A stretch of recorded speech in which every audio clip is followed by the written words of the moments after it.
నా నామమున మీరు ఏమి అడిగినా అది మీకు ఇవ్వబడును అని యోహాను సువార్త 14వ అధ్యాయము 14వ వచనంలో క్రీస్తు ప్రభు వారు పలికారండి. నామానికి శక్తి ఉంది, పేరు బలము, పేరుకు చాలా శక్తి ఉంది. చాలా సందర్భములలో మనము రికమెండేషన్స్ కోసం చూస్తుంటాం. ఆ వ్యక్తి ఒక్క మాట చెప్తే చాలు పని అవుతుంది, ఆ వ్యక్తి ఒక్క మాట చెప్తే చాలు ఉద్యోగం వస్తుంది, అతను రికమెండేషన్ చేస్తే చాలు ఖచ్చితంగా పని జరుగుతుంది. ఎందుకంటే అతనికి చాలా మంచి పేరు ఉంది, పేరుకు చాలా శక్తి బలము ఉందండి. ఈరోజు ప్రభు మనతో మాట్లాడుతున్నాడు. నా నామమున నువ్వు ఏమి అడిగినా అది నీకు ఇవ్వబడును. క్రీస్తు ప్రభు నామము పరలోకాన్ని భూలోకములో అన్ని చోట్ల శక్తివంతమైనటువంటి నామం ఏదైనా ఉందంటే అది యేసు ప్రభు యొక్క నామము. యేసయ్య అని నామము ప్రకటించబడిందంటే అక్కడ దుష్ట శక్తులు భయపడతాయి. యేసయ్య అనే నామము ప్రకటించబడిందంటే రోగముతో ఉన్నటువంటి వారికి స్వస్థత కలుగుతుంది. యేసయ్య అనే నామము యేసయ్య అనే నామము ప్రకటించబడినప్పుడు ఓదార్పును ప్రజలు పొందుకుంటారు, హృదయములలో నెమ్మది కలుగుతుంది. పౌలు గారు పలుకుచున్నారు. పౌలు గారు ఫిలిప్పీలకు రాసిన పత్రిక 2వ అధ్యాయము 10వ వచనములో, పరలోకములో భూలోకములో ప్రతి ఒక్కరూ క్రీస్తు ప్రభు ముందు మోకరించి తీరాలి. తండ్రి దేవుని మహిమార్థమై ప్రతి నాలుక క్రీస్తే దేవుడని ప్రకటించాలని పౌలు గారు రాశారండి. యేసు ప్రభు యొక్క నామానికి శక్తి ఉంది. యేసయ్య నీ నామములో శక్తి ఉన్నది, అది నాకు అండగా నిలచియున్నది.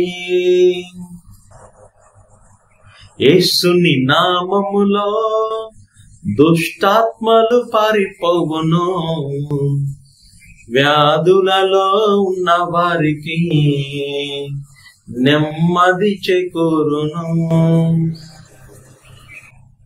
యేసు ప్రభు యొక్క నామములో శక్తి. ఆయనను మనం సమీపించాలి. ఆయన నామములో ఎంతో శక్తి ఉందండి. ప్రజల కోసము, రికమెండేషన్స్ కోసము వెతకవద్దు. ప్రపంచాన్ని గడగడలాడించే నామము ఆయన నామాన్ని ఆయన ఆశ్రయించు.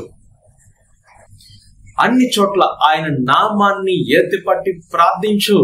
యేసయ్యా నీ నామములో ఇది జరుగునుగాక, నీ నామములో ఈ కార్యము జరుగునుగాక అని ఆయన నామాన్ని ఎత్తిపట్టి నువ్వు ప్రార్థించినప్పుడు ఖచ్చితంగా నీ జీవితములో నువ్వు కార్యాలు చూస్తావండి. దేవుని యొక్క మహిమను నువ్వు చూస్తావు.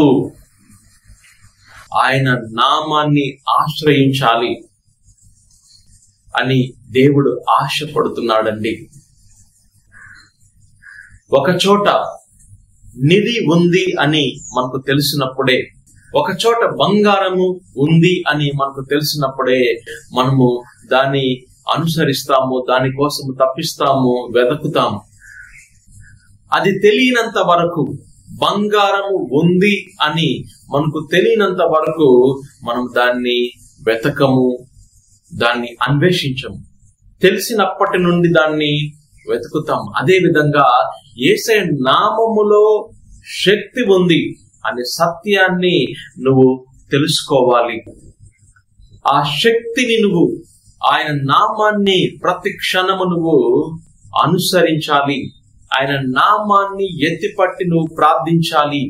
ఏ విధముగా ఒక నిధిని మనము కనుగొంటామో అదే విధంగా ఆయన నామములో ఉన్న శక్తిని మనము ప్రతి సందర్భమందు కనుగొనాలి.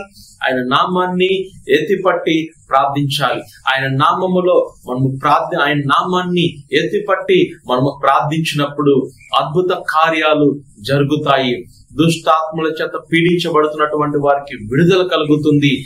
వ్యాధులలో బాధపడుతున్నటువంటి వారికి స్వస్థత కలుగుతుంది. కృంగిపోయినటువంటి వారికి నెమ్మది కలుగుతుంది. ఆయన నామములో గొప్ప గొప్ప కార్యాలు జరుగుతాయి.